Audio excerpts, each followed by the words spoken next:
Madame, Monsieur, bienvenue sur Expo TV, l'autre regard sur Expo 02. Ses yeux à elle sont de ceux où l'on se perd, sa blondeur n'a d'égal que ses belles rondeurs.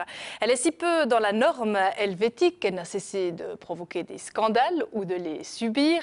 En compagnie de son célèbre époux ou seule, ses photos font le tour du monde. Expo TV a pu l'accompagner sur l'Arte et Plage de Bienne.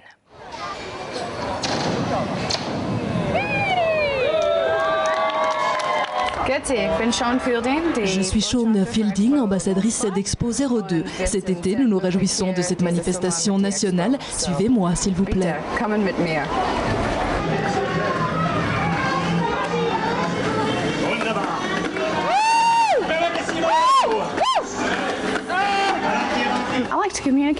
Je communique volontiers, il y a différentes façons, parler n'est qu'une de celles-ci. De temps en temps, c'est bon d'avoir sa tranquillité. Je crois que le silence est une bonne chose et des fois, les politiciens devraient essayer de se taire.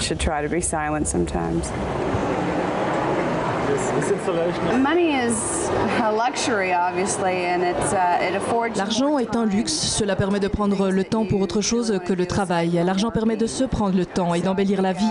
Le vrai luxe dans la vie, c'est d'avoir le temps.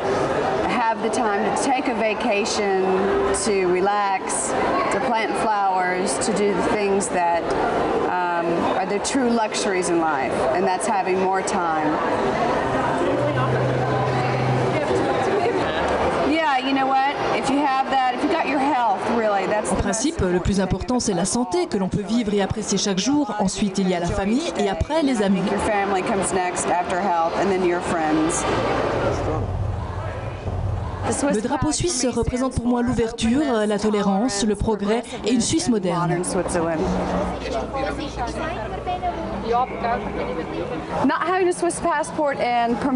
Faire de la pub pour le pays sans avoir le passeport suisse, on ne peut le faire que si on est amoureux de ce pays. Et moi, j'aime ce pays.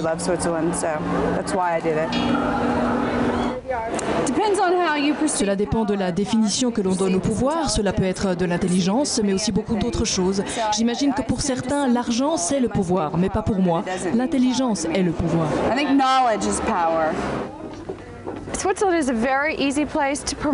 La Suisse est facile à vendre, mais il y a parfois trop souvent de cul pincé.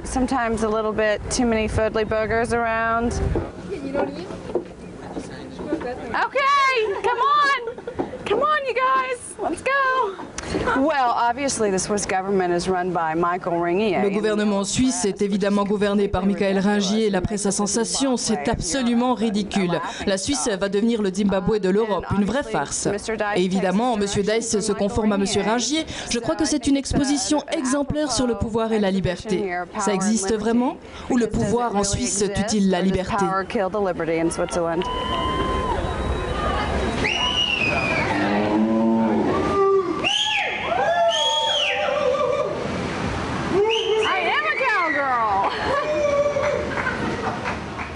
Ils sont désormais plus d'1 million à avoir visité Expo 02. C'est à Yverdon que Marcus Bucher, lucernois et père de famille, a eu la surprise d'être le millionième visiteur. À la clé, pas de millions, mais de quoi s'envoyer en l'air.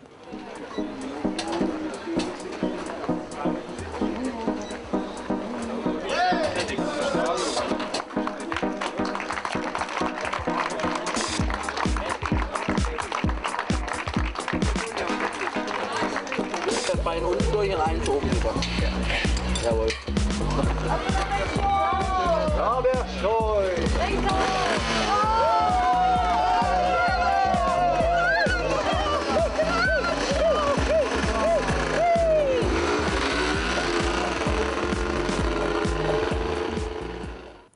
La Suisse alémanique a de nouveau investi l'Arte et Plage de Neuchâtel à l'occasion d'une journée cantonale. À nouveau, préjugés, clichés et autres joyeusetés ont été balayés d'un revers de main, ou plutôt de pelleteuse. Argovie a su briser son image de canton de transit et d'autoroute, une image très tenace au sein de la population, comme a pu le constater Lionel Bourki.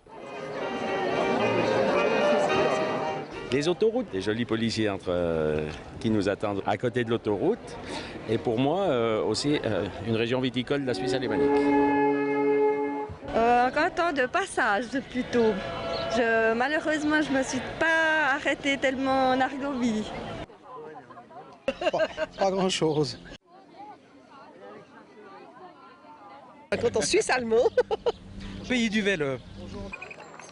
Les clichés sont tenaces dès que l'on évoque Argovie. Mais le canton s'en est d'ailleurs joué tout au long de sa journée cantonale. Il a en effet invité les visiteurs à s'y arrêter au lieu de le traverser. Sous le titre « Sortie Argovie », le canton a proposé un spectacle unique de scène et de musique qui a investi tout l'artéplage neuchâtelois. Il a été présenté pendant 8 heures, passant en revue un à un les clichés argoviens. Il incombait ensuite à chacun de juger s'ils correspondent toujours à la réalité. Ja, on veut dire que ce n'est pas tout. Hein, c'est part de l'Argovie, mais que ce n'est pas tout.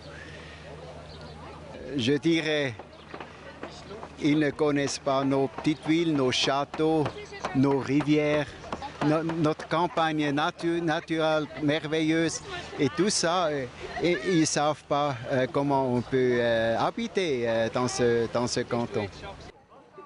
En plus du spectacle, le canton a su surprendre le public avec par exemple le pédalo VIP où des représentants du canton répondaient aux questions des passagers. Ou encore le Walk of Fame où les personnages célèbres ont fait place aux panneaux de localités argoviennes. Je pense que ce que nous avons présenté, c'est vraiment unique et ça donne l'occasion aussi de modifier l'image que l'on a de notre canton. Et avoir le succès remporté par Sortie Argovie, la mission semble remplie.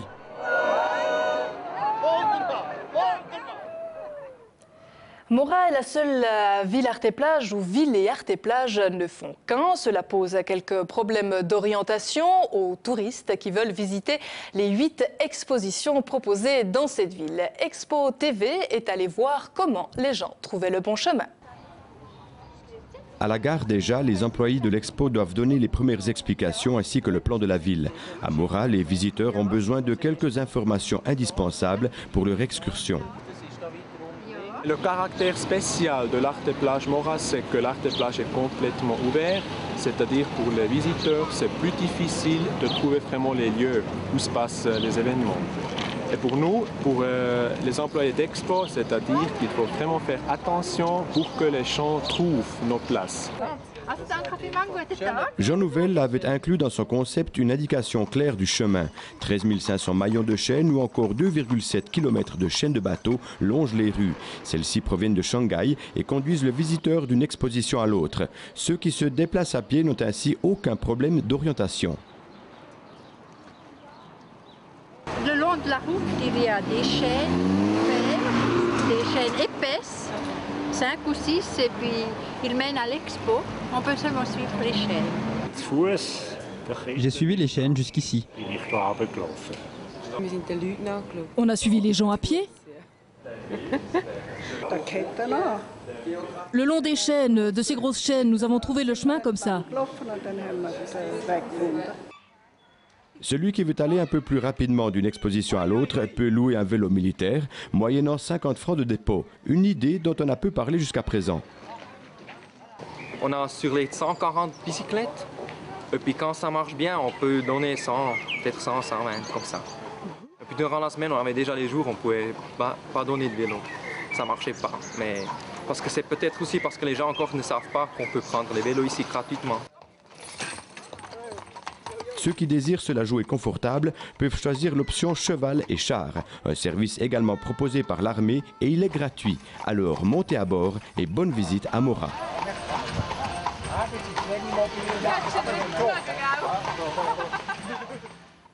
Direction de l'Expo et autorités politiques ont tout fait pour convaincre l'économie des énormes profits que la manifestation nationale allait engendrer.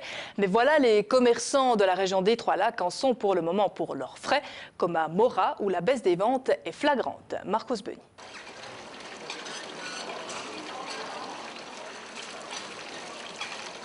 Dans les magasins de la vieille ville de Morat, les premiers 15 jours de l'expo ne se sont pas passés comme prévu. Les affaires n'ont guère marché. J'en attendais plus, nous avons moins de clients que l'an passé. Je suis un peu déçue.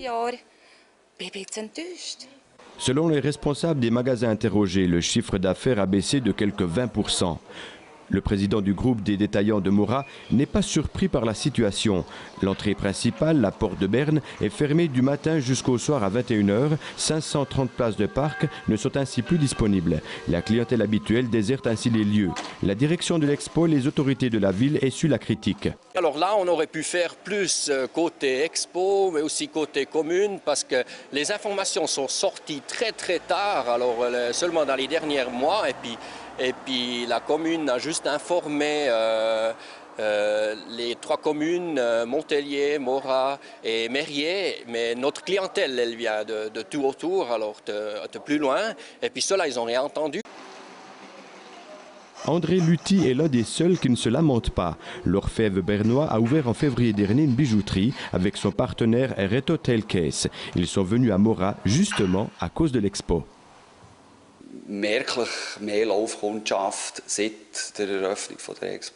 Depuis le début de l'expo, nous avons des clients occasionnels, mais concernant les ventes, la situation est pratiquement la même qu'avant.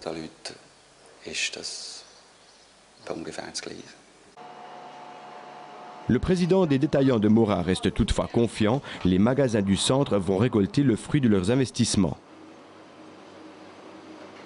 On va aussi faire encore quelques informations aussi dans les médias, qu'on peut venir à Mora, on peut rentrer dans la ville, il y a de places de parc, et puis nous voyons ça positif, que ça va changer, parce que déjà maintenant on voit il y a plus de monde que dans les premières semaines.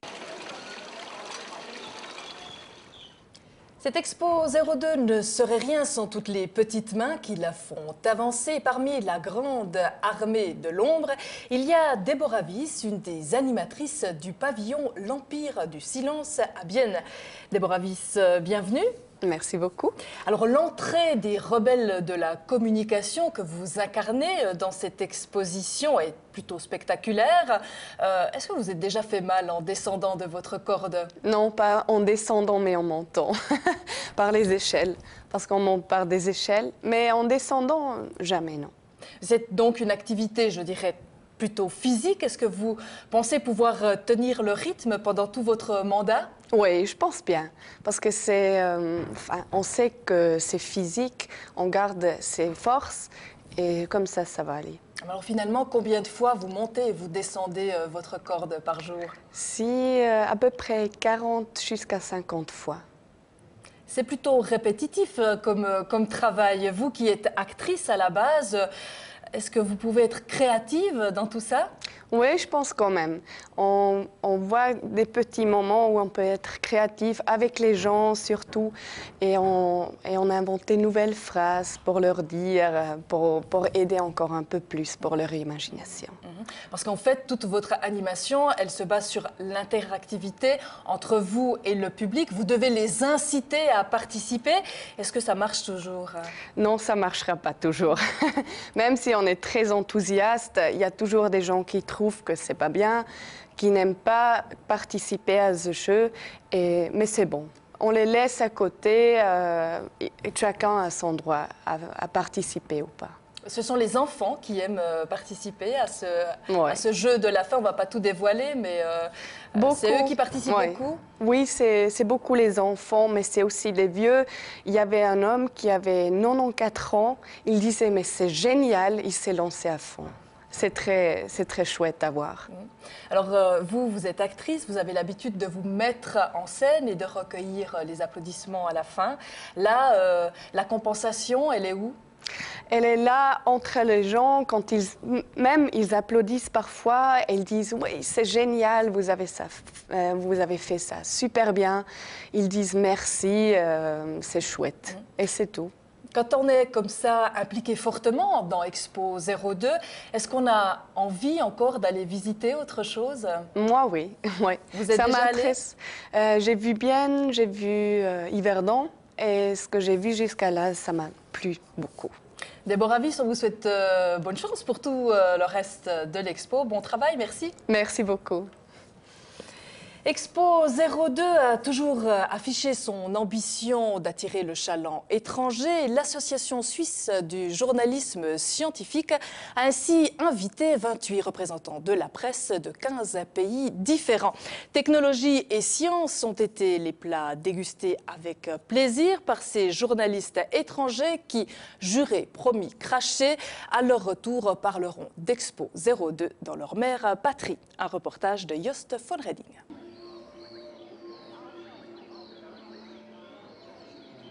L'arbre de la connaissance, tout un symbole pour le groupe de journalistes étrangers qui ont répondu à l'invitation de l'Association suisse du journalisme scientifique, l'ASJS. Avec les Arts et Plages de Neuchâtel et d'Yverdon, ces journalistes venus de 15 pays européens ont pu découvrir une expo nationale dont la réputation n'est pas encore parvenue jusque chez eux. J'ai l'impression qu'en Autriche, on ne connaît pas l'expo, mais il faut dire qu'elle vient tout juste de commencer. Peut-être va-t-on encore en parler. C'est en tout cas le but poursuivi par l'ASJS. Le but principal, c'est de faire de la propagande pour l'expo à l'étranger, et surtout pour les aspects scientifiques. Mais l'Association suisse du journalisme scientifique ne s'en est pas tenue uniquement à Expo 02 pour impressionner ses hôtes et défendre une image positive de la Suisse à l'étranger. On a montré plusieurs projets à Neuchâtel, le HADA, les robots, l'énergie. On leur montre ici le Garten of Eden, donc le jardin d'Éden. En plus, nous, on visite aussi la Nestlé et le CERN et on aurait des rencontres avec Nicolas Nicolier et M. Picard du Ballon, parce qu'évidemment, on doit aussi faire quelque chose qui intéresse vraiment la journaliste du point de vue un peu sensationnel. Bien perçu dans l'ensemble, l'expo parvient à susciter des émotions et à interpeller ses invités, que ce soit par la qualité technique de ses pavillons ou simplement par les thèmes abordés. Nous avons été à Neuchâtel où il y a ce thème extrêmement intéressant sur la technique HADA et très impressionnant.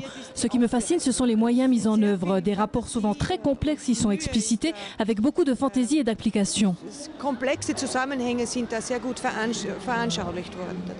Disons qu'il y a plein de questions qui sont posées, on s'interroge, en ça c'est agréable, ça nous permet de se poser un peu et de réfléchir à ce qu'on va faire demain, réfléchir sur nous, on parle beaucoup de génétique, d'environnement. Les remarques inscrites dans le livre d'or laissent à penser que l'initiative de l'ASJS aura été un succès et que notre exposition nationale aura bonne presse à l'étranger. Au point peut-être que l'expo verra cet été des visiteurs venus de Russie, de Hongrie, de Suède ou encore du Royaume-Uni. Un hôtel qui cartonne tout en étant branché, voilà ce qui attend le visiteur à Yverdon. Les pieds dans l'eau et les bagages dans l'armoire en carton. Ils sont nombreux, les touristes qui ont déjà apprécié le charme de l'hôtel modulaire à Arts et Plages. Celui-ci répond aux exigences de l'expo, à savoir imagination, financement privé et réutilisation. Un reportage de Jean-Claude Truand. Spécialement construit pour Expo 02, un hôtel modulaire attend les visiteurs à Yverdon-les-Bains. Arts et Plages est le seul hôtel yverdonois les pieds dans l'eau. Dès le début de l'exposition nationale, il a fallu prévoir des logements supplémentaires sans que les bâtiments ou les constructions puissent perdurer après la manifestation. Voilà pourquoi un hôtel modulaire a été construit ici. Il a été posé ici sur la zone Expo et sera ensuite déplacé et deviendra une maison d'étudiants au centre-ville d'Yverdon. Alors en effet, cet hôtel est éphémère, ce qui est sa première originalité, mais même en étant éphémère et de courte durée, il a déjà une longue histoire. C'est la première construction de l'exposition nationale. Il a été construit, posé sur le site en 1999 et est ouvert depuis le 8 octobre 1999. Alors nous avons passé naturellement différentes périodes gaies et moins gaies pour arriver aujourd'hui à l'Expo 02 avec un remplissage tout à fait intéressant et attendu qui avoisine les 65 à 75 voire 80%. Le financement a été assuré au niveau des modules par le fonds de pension Nestlé et pour tout ce qui est de l'exploitation par moi-même, par ma société. Ce 3 étoiles de 95 chambres, s'il est éphémère, propose néanmoins un produit attractif et original. Naturellement, une autre grande originalité de cet établissement, c'est que du moment qu'il est éphémère, nous avons gardé cette notion jusque dans les meubles, vu que les meubles sont en carton. Le lit, le fauteuil, la table, tout est en carton. Et nous sommes même très contents que cette qualité de mobilier dure depuis 1999 sans problème. Il y a beaucoup de monde qui viennent par curiosité et puis parce que ça change, c'est un autre style, c'est différent. C'est vrai que le carton, ça surprend toujours, surtout que c'est bien conçu et bien construit et solide surtout. Mais la situation de l'hôtel, construit au bord du canal de la Thielle, n'offre pas que des avantages. Ce qui nous perturbe le plus, c'est l'absence d'une passerelle qui a été prévue, disons, dès la première planification de l'exposition nationale et qui, après de longues discussions entre la ville et l'expo, ne s'est pas faite. Et c'est dommage d'être à 2 pas de l'Arte-Plage et de ne pas pouvoir y arriver en 2 minutes, mais en devant contourner jusqu'au pont des Cygnes. Quant à ceux qui ne voudraient plus marcher le lendemain, ils pourront toujours aller vers d'autres rivages en toute tranquillité.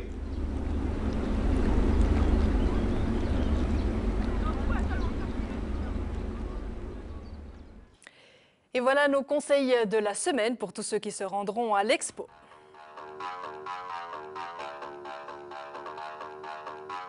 À Neuchâtel, tous les mardis soirs dès 20h, le club Cargo est le théâtre du Celebrity Deckmatch, une opportunité unique d'admirer les talents de DJ, de personnalités locales et nationales, peu habitués au jeu. Invités d'un soir, ces DJ amateurs visitent le Cargo pour divertir le public et se mesurer pour l'honneur.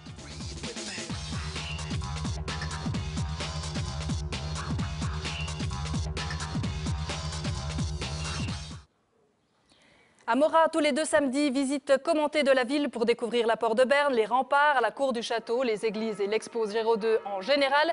La visite dure environ 1h15 et est gratuite. Les réservations au 026 670 51 12 se font jusqu'au vendredi, lieu de rencontre à 10h dans la cour du château.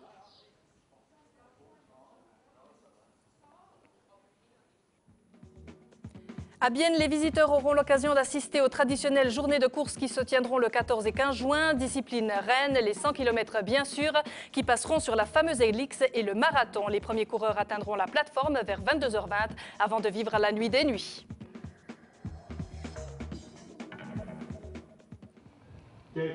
L'humour francophone est à l'honneur à Yverdon sur la scène des collines. Elle accueille en permanence les meilleurs humoristes romans. À l'affiche les 12, 14, 19 et 20 juin, Le Camping, un spectacle de comédie et d'humour de Vincent Colère à voir en journée l'après-midi. Bon, eh bien, je n'ai pas tout montré que vous montrez. Allez. Oui. Voilà, c'en est tout pour cette édition d'Expo TV, l'autre regard sur Expo 02. Je vous donne rendez-vous la semaine prochaine pour une nouvelle édition, mais je vous laisse en compagnie d'images aériennes glanées par le Zeppelin qui sillonne tout au long de l'Expo, la région des Trois-Lacs. À tout bientôt.